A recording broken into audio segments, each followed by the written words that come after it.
yaga twubake, ikiganiro cy'ingo n'imiryango hamwe n'abitegurira kubaka, mugishyikirizwa na Glorious Kagayo.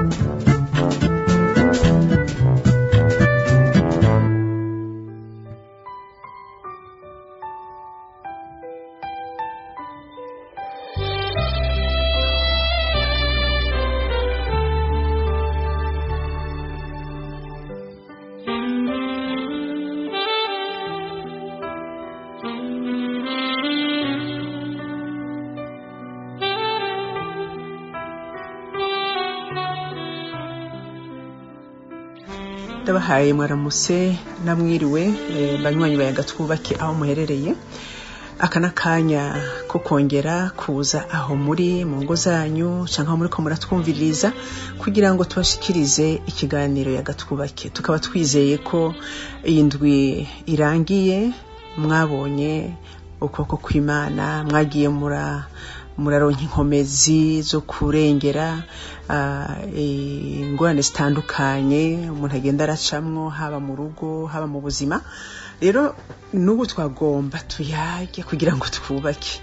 Mumaze iminsi mukurikira intahe ndende y'umushinga ntahe Rukundo Jean Pierre.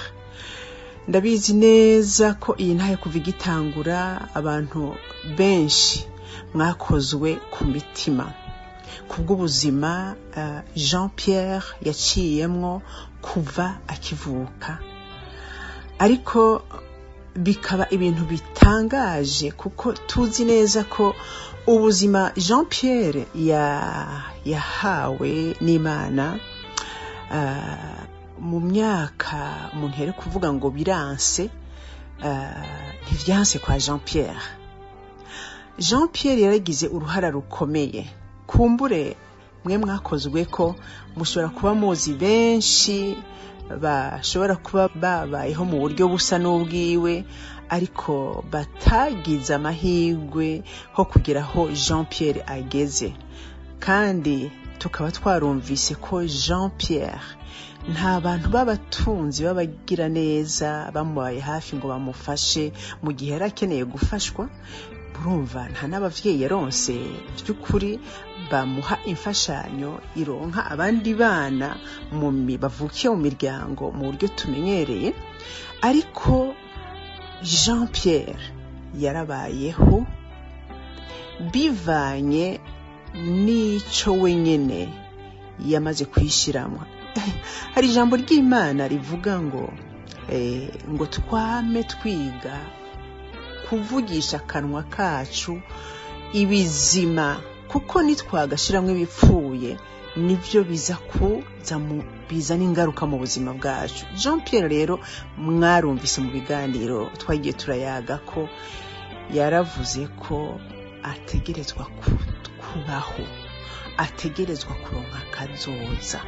Nukuvuga ngo afashe ayo majambo akayavuga yaciye ayagenderako. Si kuvuga ngo Jean Pierre ntiyabaye umwana agira udukosa nk'abandi bana, yaratugize, ariko naho atarise na nyina mu myaka ya mbere bamureze, yari afise abantu bakuze twumvise bagiye baramuba hafi. Yaravuze ko yambitswe n'abantu benshi, yaravuze uwo yita umuvyeyi mukuru yamureze ko yari narume, yaravuze ko iruhande y'uwo narume, kuko narume yari kimuga, hari abandi basoda babana na narume babona ko ari umwana wabo, bakaza baramira kumbure atashe atevye canke bishitse udukosa nyene tw'umwana muratuzi. Rero Jean Pierre yaja kuba umwana gumuka, yari kuvuga ati mwe ntimwamvyaye, n'abamvyaye barantaye, agaca yononekara. Ariko Jean Pierre yabayeho. Nibaza rero ko twese twumvise iyi ntahe hari aho yadushikanye, hari naho twababaye, kumbure tubonye ko hari abantu bapfuye nabi bononekaye kandi batagize intango mbi y'ubuzima nka Jean Pierre. Hariho ibintu byinshi byadukoze ko kubera intahe ya Jean Pierre. Rero naramusabye ko mu minsi iri imbere twoshobora kuzogira ikiganiro iyo ntahe mu rurimi rw'igifaransa kandi tuzobikora. Ndagenda bibutse kandi ko Jean Pierre jewe naho tuganira ntiturabonana amaso mu yandi, ariko hari igikorwa ciza yanyemereye bivanye n'ibikorwa twebwe turiko turakora aha duherereye dutegura igikorane kinini cy'imiryango conference. Yaratwemereye ko azokwigora akava hariya kure cyane aba akaza Ottawa kugira ngo ashinge intahe afashe aterere muri ico gikorane. Murumva ko ariho tuzobonanira, ariko ivyo yatubwiye tukumva ijwi ryiwe ndabizi neza ko ariho aho vyabasize nanje vyanshize, biduha kumbure no guhaguruka. Kumbura umuntu nimba atahora araba mu kibano akabona umwana yononekaye mu kibano akavuga ati sigwanje, ariko mwarumvise ko Jean Pierre aho yagiye kumenya abavyeyi biwakuze, imbere yaho ntiyapfuye, yarabayeho, ntiyibeshejeho.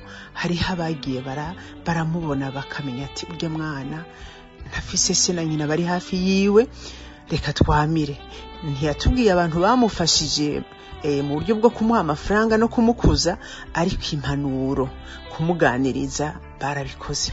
None rero uyu munsi nagomba tuganire kuri iri jambo numvise ryaciye rinkora ko nimviriye ubuzima bwa Jean Pierre, kandi nibaze ko iri jambo riza gufasha abariko barumviriza yagatwubake uno munsi. Ni jambo ry'Imana ryanditse muri Yeremiya n'umurongo umwe. Abazi gusoma Bibiliya ni muri Yeremiya igice ca mbere umurongo wa 5. Mbere naho umuntu yavuga kuri ne ngo nuko ngo ijambo ry'Uhoraho rinzako. Uwo ni Yeremiya ariko aravuga ngo riti ngo ntarakubumbira mu nda narinda kuzi, kandi utarava muri yo nari narakurobanuye, nagushizeho kuba umuvugishwa nanje mu mahanga.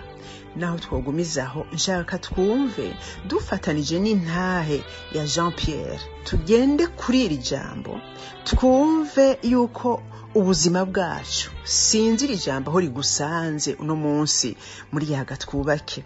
Mu rugo rwawe uri umugore, uri umugabo, kumbura abana, canke urabatakiri mu ngo basambuye, canke uraba ariko baraca mu muriro mu ntambara ziteye ubwoba. Ariko nagira nkubwire iri jambo ryarabaye vy'ukuri rirakora kuri Jean Pierre. Jean Pierre mwarumvise uko yavutse. Ntiyavutse ngo ace abona se na nyina bamurera arakabebe bamuhe urukundo umwana aronka ku bavyeyi nkuko Imana ibishaka ko abavyeyi bogwira hama bakarira abana kandi bakabakunda. Oya, ivyo Jean Pierre ntavyo yaronse. Ariko mwumve ko umuremyi iri jambo akubwiye nanje ambwiye ngo ntarakubumbira mu nda ya mama wawe yuwe yakuvyaye, wowe narinda kuzi kandi nayo naragutoranije. Iyo twumvise ijambo nk'iryo tukabona aho ryakoze kuri Jean Pierre, ryarakoze no ku bandi benshi. Ko ni Jean Pierre mpaye ntahikorako, ariko namwe mushobora kuba mugira muti koko jewe nanje Imana itarandema yarinzi. Ugomba urabe kuva kibaho. Hari ibintu byinshi abavyeyi bagukoreye, wewe wagiriwe amahirwe yo kuronka abavyeyi bashoboye kugufasha, kandi ndabizi ko hariho benshi bataronse ayo mahirwe. Jean Pierre yaronse inkomezi yo kugira ngo afashe abantu benshi, arabivuga benshi ntahe zabo barazigumana. Ariko ndazi neza ko hariho abantu benshi batagize amahirwe yo kuronka abavyeyi babafasha.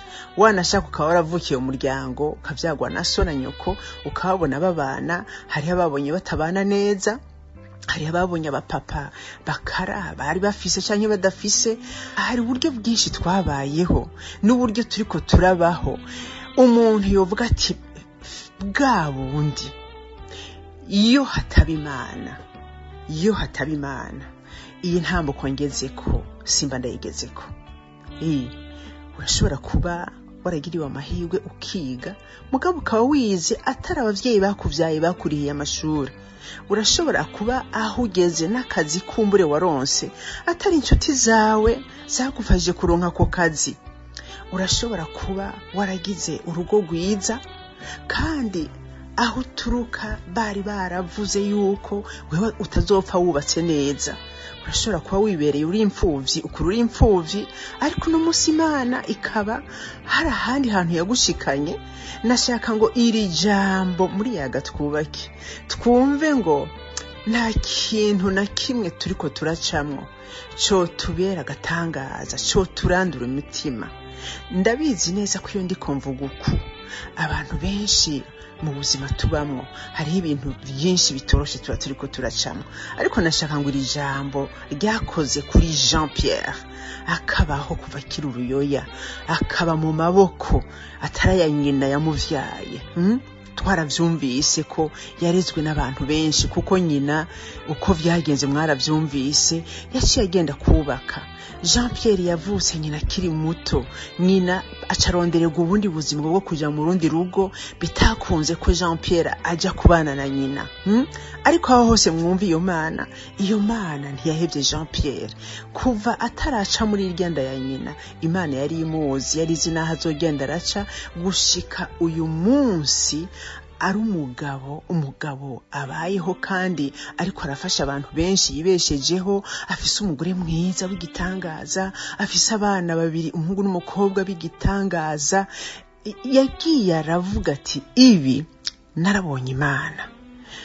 Rero nashaka ngo yagatwubake uyu munsi, nawe uyu munsi mu vyo uri kuracamwo, tuyaga na benshi, tuyaga n'imiryango myinshi. Hari ibibazo byinshi mu miryango, hari ingo vyanse ko umugabo n'umugore babana, umuriro utari kuraka kubera bapfa ibi n'ibi. Ariko nagira nkubwire ngo iri jambo hamwe ryo gushikako wewe uri kurumviriza yagatwubake, ukamenya ngo, ukibuka ngo burya ntarabaho, Imana yarinzi, hariho ivyo yari yanteguriye, umugambi yari yanteguriye. Uzosanga mu vyo yaguteguriye atari kuba umuntu abuza amahoro abandi, abuzitira abandi, atera agahinda abandi. Rero ndashimye cyane ko Jean Pierre kubwiwe iri jambo ryo kwigisha, ukabona ko Imana yawe irahari.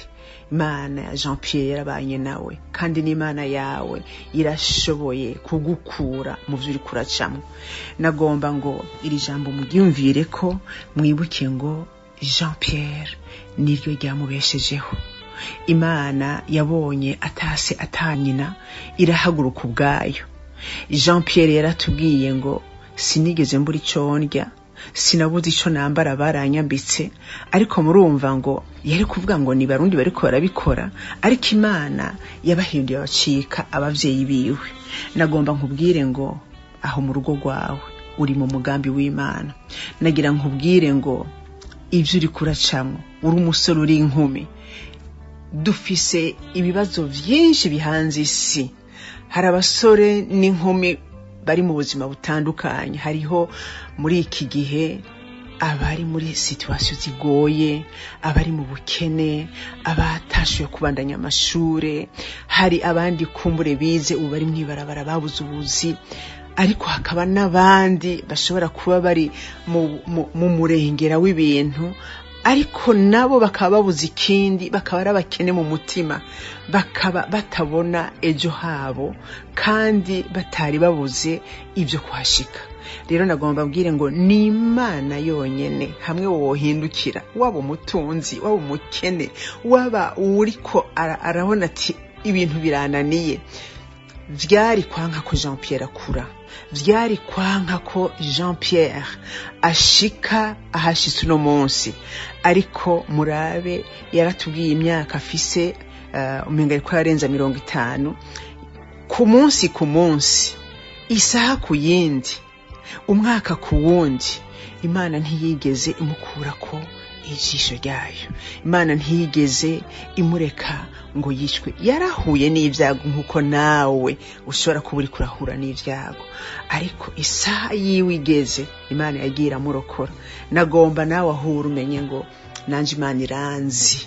Menya ko Imana ikuzi kuva utarabaho, menya ko ivyo uri kuracamwo solution Imana irayifise. Harura umubabaro Jean Pierre yagize kubumvirije intahe yiwe, kumbure umuhere kugira ati yo vyagenze gutega mana yarokotse gute yararokotse kubera yari yaratahuye atangura gukoresha imvugo ati jewe Jean Pierre uko biri kose ntegerezwa kubaho kandi ntegerezwa kubaho neza ntegerezwa kubaka ubuzima bwanje urugo rurubakwa bagabo bagore urugo rurubakwa kandi gubakwa minsi yose akanya kose umuntu abwizwa kubaka umuntu arabona akabona abantu batatahuye iryo banga Imana ivuze ngo nakumenye utarabaho nuko imbere yawe hariho ivyo yagushiriyeho byo gufasha kubaho siyo iza kubigutamika siyo iza kukubwira ngo hora iyo uriko uratera intambara mu rugo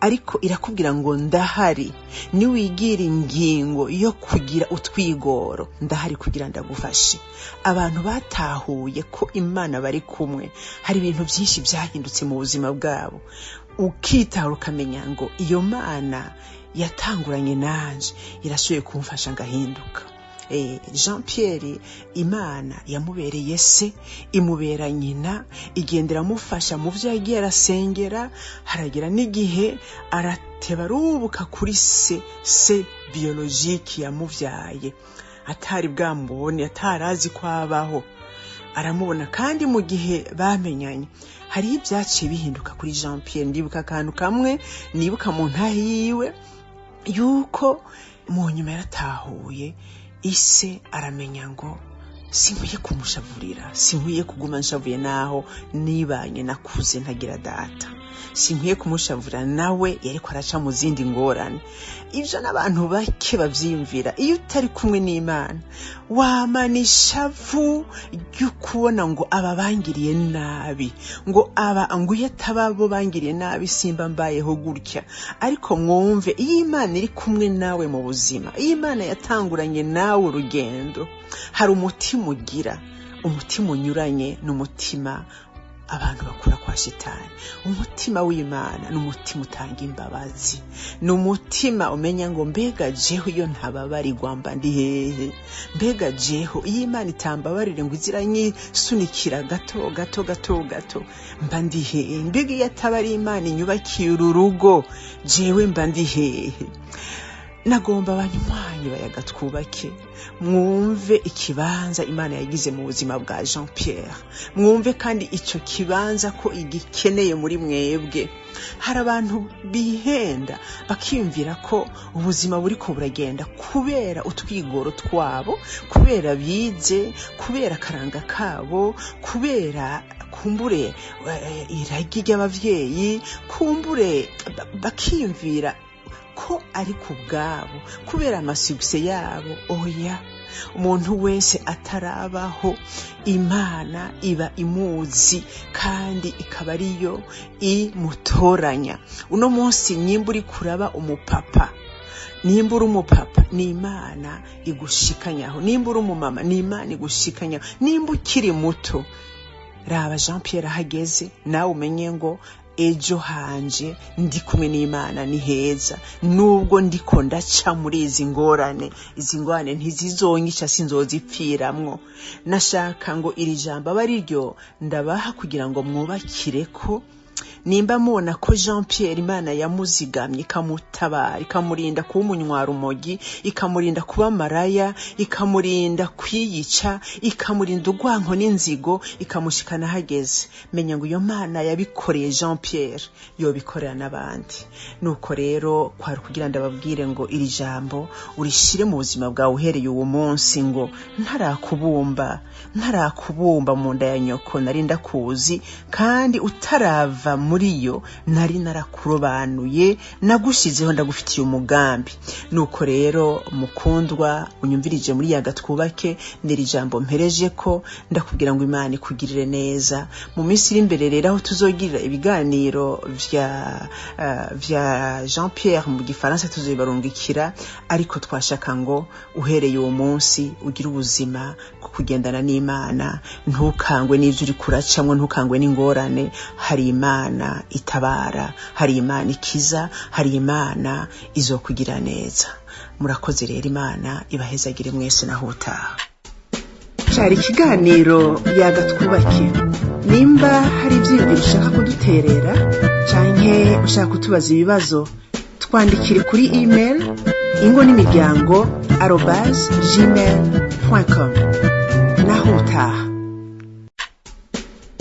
Yaga twubake, ikiganiro c'ingo n'imiryango hamwe n'abitegurira kubaka, mugishikirizwa na Glorious Kagayo.